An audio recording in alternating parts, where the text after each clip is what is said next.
এদিকে ম্যানচেস্টার সিলেট বিমান বাংলাদেশ এয়ারলাইন্সের সরাসরি ফ্লাইট বন্ধের সিদ্ধান্তের প্রতিবাদে সেভ ম্যানচেস্টার সিলেট রুটে ক্যাম্পিংয়ের অংশ হিসেবে গত শনিবার ওল্ডহ্যাম মিলেনিয়াম সেন্টারে এক সংবাদ সম্মেলনের আয়োজন করা হয়। বিস্তারিত জানাচ্ছেন আমাদের ওল্ডহ্যাম প্রতিনিধি মোহাম্মদ শামীম আহমেদ।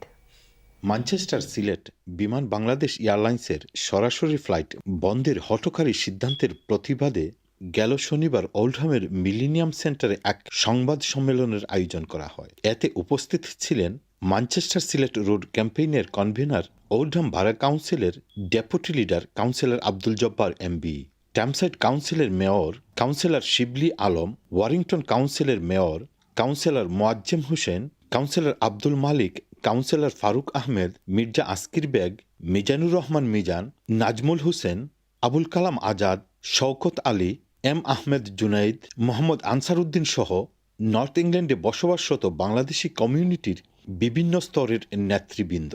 এতে মূল প্রবন্ধ উপস্থাপন করেন ক্যাম্পেইনের কনভেনার কাউন্সিলর আব্দুল জব্বার। তিনি বলেন, আমরা ইতিমধ্যেই বিমান কর্তৃপক্ষের সাথে যোগাযোগ এবং হাইকমিশনের স্মারকলিপি এবং কমিউনিটির মানুষের সাথে বিভিন্ন দফায় বৈঠক করে আমরা আমাদের আন্দোলনকে জোরদার করেছি।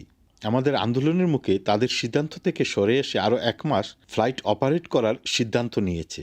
বিমান কর্তৃপক্ষ বুঝতে অক্ষম হচ্ছে যে আমরা আমাদের আন্দোলন 1 মাসের জন্য নয়, আমরা স্থায়ীভাবে এর সমাধান চাই এবং আন্তর্জাতিক বিমানবন্দরকে পূর্ণাঙ্গ আন্তর্জাতিক বিমানবন্দর হিসাবে দেখতে চাই। এতে উপস্থিত কমিউনিটির নেতৃবৃন্দরা এর তীব্র ক্ষোভ প্রকাশ করে বলেন, বিমান কর্তৃপক্ষ তাদের হঠকারী সিদ্ধান্ত থেকে সরে না আসলে আমরা দেশ ও প্রবাসে দুর্বার আন্দোলন গড়ে তুলব এবং আন্দোলনের মাধ্যমে আমাদের ন্যায্য দাবি আদায় করে ছাড়ব।